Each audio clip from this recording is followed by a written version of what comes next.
I got loyalty, got royalty inside my DNA.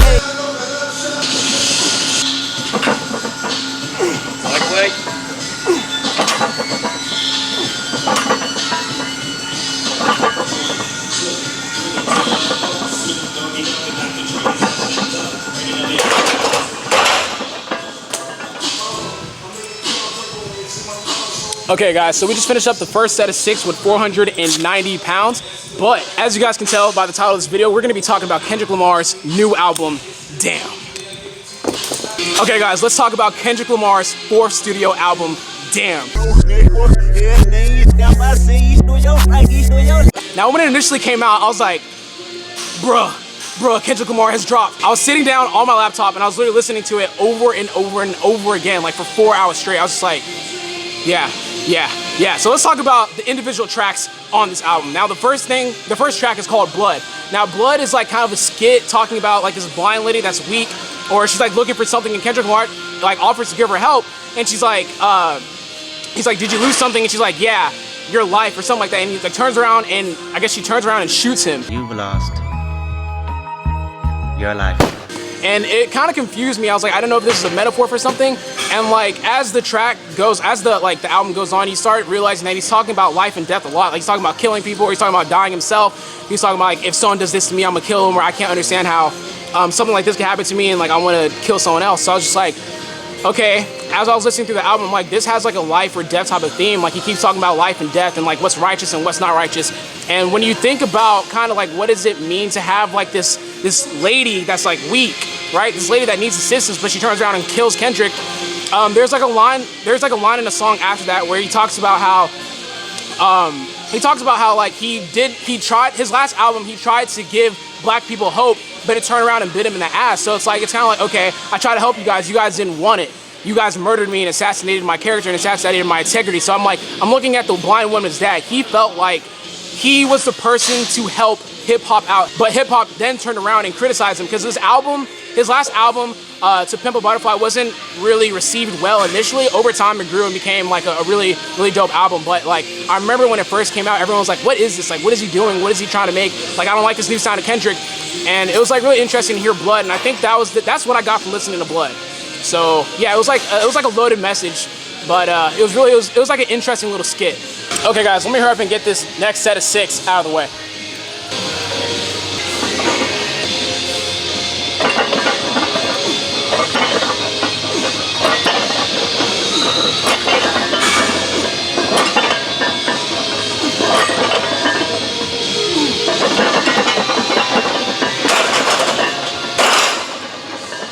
Okay, so at the end of Blood, Kendrick Lamar actually sampled a Fox News clip.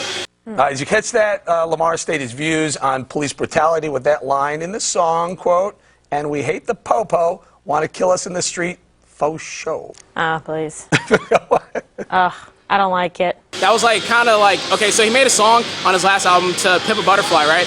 And the song was all right, and he was like, po-po, want to kill us on the street, faux show. The next song that comes up is called DNA. I got realness, I just kill shit cause it's in my DNA. Now this song is like, it samples the Fox News clip again in the song, and he's talking about how, basically the song's about him embodying what he is, the good and the bad. So it starts off, like this song is like, goes so hard, it's produced by Mike Will Made It. And it's like, if the beat switch up in the middle is so good. But anyways, so it starts off, it's like, I got loyalty, got royalty inside my DNA. Cocaine quarter piece got War and Peace inside my DNA. I got power, poison, pain, and joy inside my. So he's like highlighting the good things about him and the bad things, like completely embodying it. I'm royalty, all those good things, like, and then he also embodies the bad part by saying cocaine quarter piece and all that stuff. So it's like, it's a really dope song, man. Mike Will Made It, produced it, and then once again it samples another clip of the Fox News. It's like, that's when the beat switched up. Whenever it samples the Fox News clip, that's when the beat switches up. And he gets like really aggressive, like tell me something, you motherfucker. You guys can't tell me nothing about my DNA, blah blah. It's like embodying it. So like DNA, definitely one of my favorite tracks. It's like definitely a gym banger. So Michael made it like it's completely destroyed it. And it's interesting because whenever Michael made it was on the Breakfast Club, he was discussing the fact that this next Kendrick album is gonna sound a little bit more different. It's gonna be more commercial because he's going for more broader sound. And Michael made it. It's like a a big producer. He creates a lot of bangers. And to hear him on this track, man, like this track goes hard, man. The beat switch up was so nice. But yeah, I really enjoyed DNA.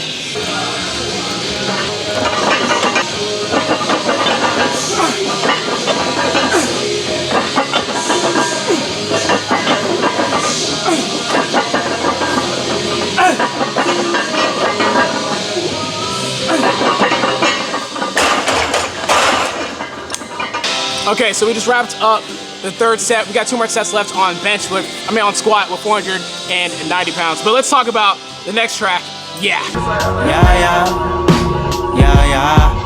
So, like once again, he starts bringing up Fox News, and like this time in this song, he actually directly calls out Fox News, and I think his name is Geraldo Rivera. Not helpful at all. This is why I say that hip-hop has done more damage to young African Americans than racism in recent years. And he's like, Geraldo, what do you say? Hold on, I got the lyrics right here.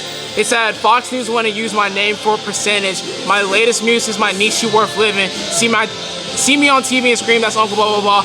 And then he gets to somebody tell Geraldo this nigga got some ambition. So he's basically saying like, Geraldo, like, yo, what's up, bro? It's like, what's up, bro?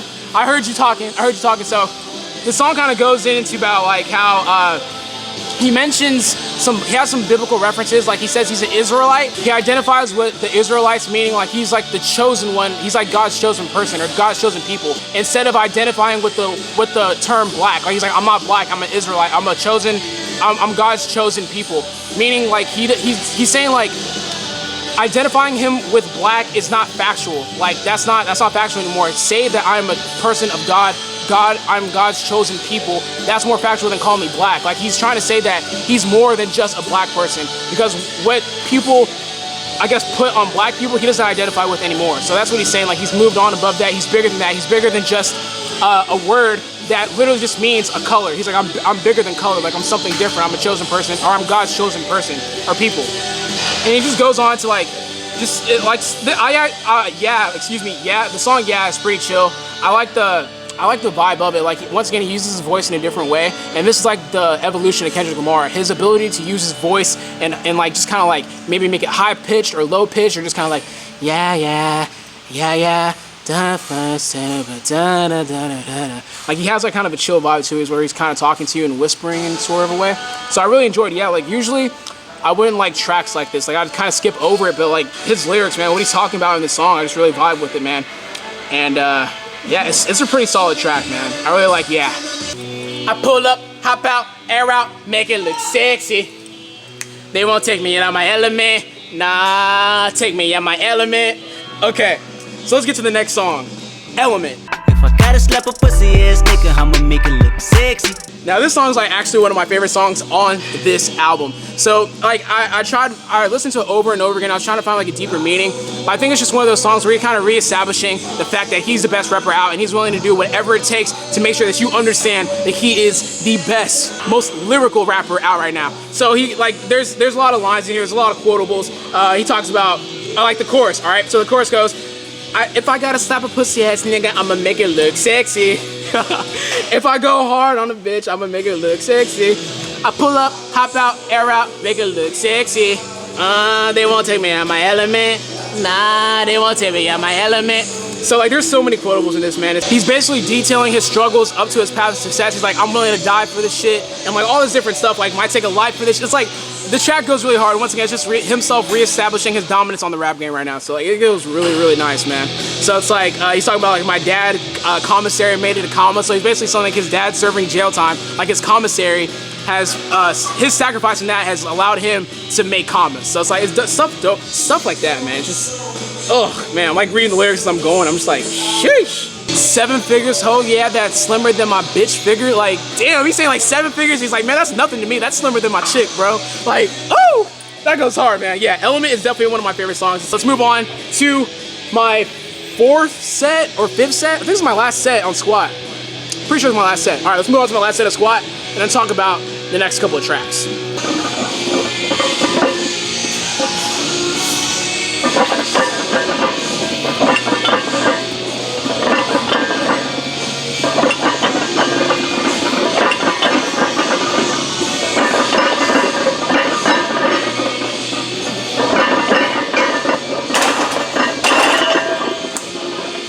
Okay guys, I'm gonna talk about the next couple songs that are up. So I wanna talk about the song that comes right after, which is Feel. I feel like a chip on my shoulders. I feel like I'm losing my focus. Now, I actually really like Feel. It's pretty chill, but like when I first initially listened to it, I'm like, damn, he sounds really depressed. Like he seems to have like a lot of things going on. Like he's talking about a lot of negative things. Like he's like, who's gonna be praying for me if I'm trying to pray for the world? I'm trying to help people out. Who's gonna help me? And like the first verse, like is very. It's like I feel like a chip on my shoulders. I feel like I'm losing my focus. I feel like I'm losing my patience. I feel like my thoughts in the basement. I feel like you're miseducated. I feel like I don't want to be bothered. So he's like detailing all these things. Like he wants to be alone, but he feels like depressed and all these things. But then like the second verse, he starts off and he's like really aggressive. He's like I feel like y'all ain't messing with me. Like what does he say? I feel like people are out of a pocket. I feel like niggas is tapping their pockets. I feel like debating on who the greatest can stop, and I'm the legend. I feel like all y'all is peasants. So it's like. Initially, he starts very self-disparaging, and then after that, he's like going at people. He's like, no one's touching me. I feel like no one can stop me, blah, blah, blah. And then he goes on to just kind of say like, yo, if I'm trying to help the world, if I'm trying to pray for the world, who's gonna pray for me? So now let's talk about the next track, which is called Royalty, featuring Rihanna. Loyalty, loyalty, loyalty. Initially, I didn't really like the track because it's like one of those singy, songy, not so much singy, songy type of tracks, but it wasn't a track that I feel like I would normally like. But then as I kept listening to it, it grew on me. And like Rihanna's quick little verse on Royalty was pretty good. Like I was like, okay, like, you know, Rihanna's spitting a little bit. It doesn't sound bad, it doesn't sound terrible. I thought it was kind of interesting because they're talking about being loyal in a relationship. And like as they start rapping, like I'm like, that's interesting. Kendrick Lamar featuring Rihanna. Rihanna used to date Drake, and they're talking about loyalty. Like I was like, that's interesting. That's an interesting little track. I'm not gonna say like, oh, you know, Kendrick did that to get back at Drake or anything, but it was just like an interesting little twist. But yeah, going on, it's just basically a song about love and staying loyal to your significant other. Okay, so now let's talk about Pride. Maybe I wasn't there. Now Pride is like one of the more interesting tracks for me because normally, once again, I would not like the song. Like I would listen to it, I'd be like, man, what is this? Like, what is he doing with his voice?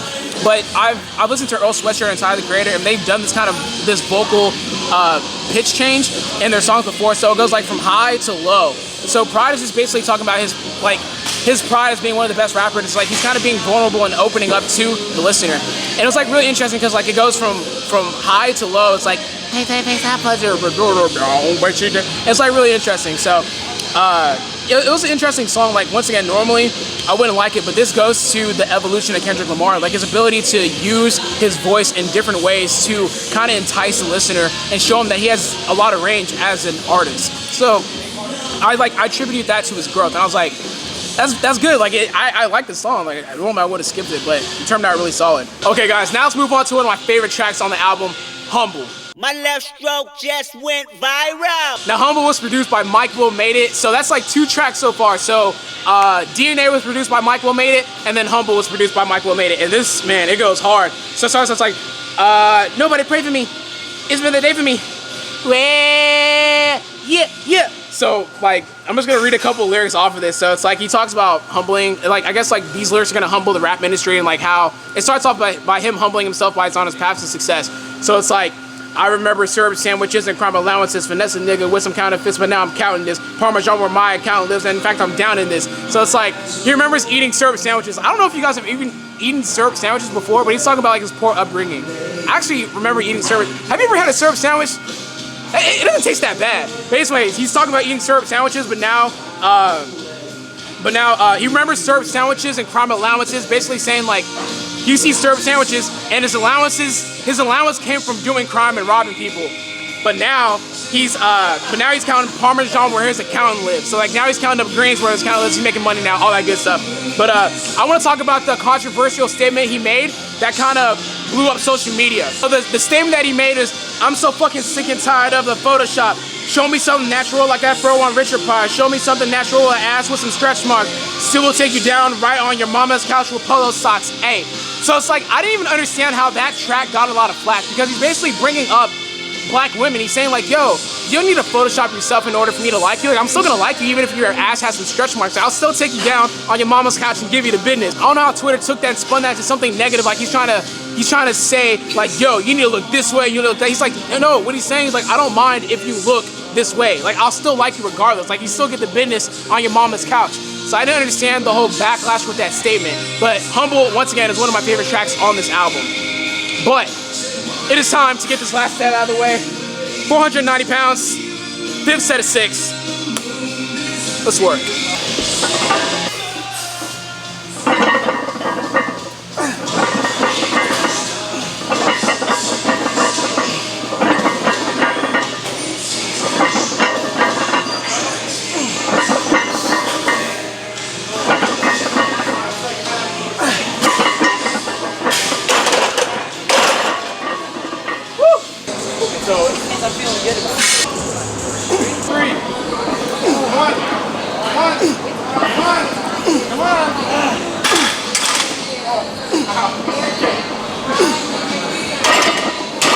So you guys just watched me on bench, so this is my first set of 6 with 295 pounds. Okay guys, the next track we're gonna talk about is Lust. Wake up in the morning, think about money, kick your feet up. Now this is actually, I think it's like top 4 or top 3, one of my favorite songs, just cause like the flow and just like how he's kind of like rapping really fast and like with no breather. It's like, but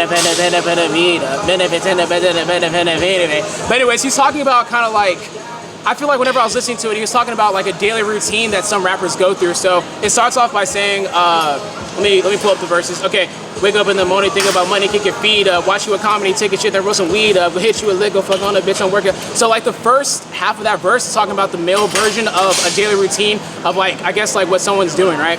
So after that, halfway in, he goes to like the girl's version, right? So he's like, how does it go? It's like, okay, all right, think about money, kick your feet up, pop in the shower, put on some makeup, lace your weave up, touch on your tough, call up your nigga, tell him he ain't shit, credit card scam, get you a visa, make him pay your rent. So like that's a girl's version of what the guy was doing, right? So it's like the girl's version of a daily routine. He talks about hop on the gram, flex on some bitches they be hating on you, pop you a pill, call like your bitches haven't waiting on you, go to the club, have you some fun, make that ass bounce. So it's like, it was really interesting, right? So yeah, Lust was pretty good. And then like as he goes on, I guess he goes to maybe like a night that he had, he describes it. He's talking about how he woke up and lost a piece of jewelry that cost him 100K, wake up and go to a city and make another M. So I'm like, damn. It's like you're going through like a daily routine of, I guess, Kendrick Lamar on his second verse. But overall, I like the track. It's actually top 3 for me, top 4. So I really enjoyed Lust by Kendrick Lamar. Okay, so the song that comes after Lust is Love. I wanna be with you, hey, I wanna be with you. Now, I'm not gonna lie to y'all, man. Like, so far the album has been killing it. Like, I haven't skipped any tracks. When I got to Love, I was like, oh, it's like one of those songs where I have to skip. I mean, it's catchy, it's good, but me, I don't like songs like that. It's like, it's catchy. Sometimes I'm feeling it, but sometimes I'm not. I'm just like, it's like, I wanna be with you, hey, I wanna love me. Like, it's featuring, what's her name? Zakari or, yeah, Zakari or something like that. I just like, it's just talking about love and like questioning relationships, like why should you love me? I don't know. I'm just like, it's not my thing, man. But all right, so let's get this next set of 6 with 295 pounds out of the way.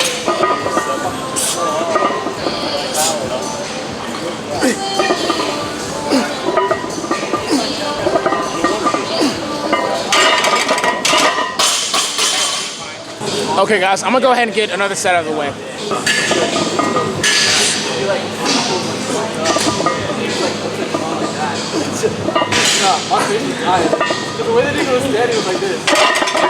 Okay, so the next track up is Triple X featuring U2. Yesterday I got a call like from my dog like 101. And I was like, U2, isn't it that rock group that was like they had their album automatically downloaded on our iTunes or like our iTunes on our phone? And excuse my ignorance, but I did not know that U2 was like a rock legend group. Like I didn't know they're OGs in the rock game. I had no idea, so excuse my ignorance when I said that, or when I say that. But anyways, okay, so let's go into the track. So this is actually one of my favorite tracks on the album. I feel like I've been saying that a lot. This is actually one of my favorite tracks on the album. This is actually my favorite track on the album. This is actually one of my favorite tracks on the album. So it starts off really mellow, and then it starts hitting with that beat switch. It's like, dan, dan, I'll chip a nigga a little bit of nothing. I'll chip a nigga a little bit of nothing. Basically, the song is about his friend that called him up and said that his son got killed. And he's like, yesterday I got a call like from my dog like 101, said they killed his only son because of insufficient funds. He was sobbing, he was mobbing way, belligerent and drunk. So he's talking about how like, basically he was like, okay, so he said his friend said that his son got killed, and he's like, look man, I can't really help you. I can't help you with the situation, but what I can tell you, if someone killed my son, they're gonna have to get killed too. So he's like, someone's getting killed if my son got killed. And he's like kind of influencing his friend, like, yo, you might have to go out there and catch a body, fam. But Triple X is just like, I just like the vibe of the song. It sounds really good. It's just a really great song. So Fear is the next track up. You stole it, I beat your ass if you say that game is broken. Now, it took me a couple listens to kind of understand what was being explained in this track, right? So I was listening to it, I was like, okay. All right, so obviously verse 1 is about him talking about when he was a younger child. Like his mom was like telling him, you better finish your food, you better turn that music down, you better do this and you better do that. And it's like, I started laughing when I first listened to it because I'm like, it sounds like my mom. Like my mom used to threaten me, it's like, you better finish that food, you ain't leaving the dinner table, or you better not mess up your shoes, I just bought you those. So it's like, he's talking about his fear as a child. And then this is where it kind of lost me at first, when I first listened to it. He started talking about death, and I was like tying into the fact that he keeps talking about death in this album. And I was like, wait, hold on. He's talking about how his fear has evolved over time. So when he was as a young child, his fear was about his mom scolding him. And then as he grew up into his teenage years, he was fearful of like he might die. Like he goes on to start saying, I might die at a party, I might die, or I might die because like the particular colors that I may wear. I might die because I get wrongfully profiled. It's like, oh, okay. And then after that, he talks about his fear evolves into when he gets older and he starts experiencing some success. He's talking about, I fear I might lose it, I fear I'm not good enough, I fear this and that. I'm like, okay, so now I actually get it. So like, I think about on my third listen, I finally understood what the song was about. It was about how his fear has evolved as time has progressed. So once again, verse 1 was about his fear as a younger child. Verse 2 was about his fear as a teenager that he might die like in the streets over some stupid stuff. And then as an adult, his fear is just about his career, losing everything he's built over the years. So I was like, damn, that song is tight. I really liked it. Like I really related to the first verse on that song. It was hilarious.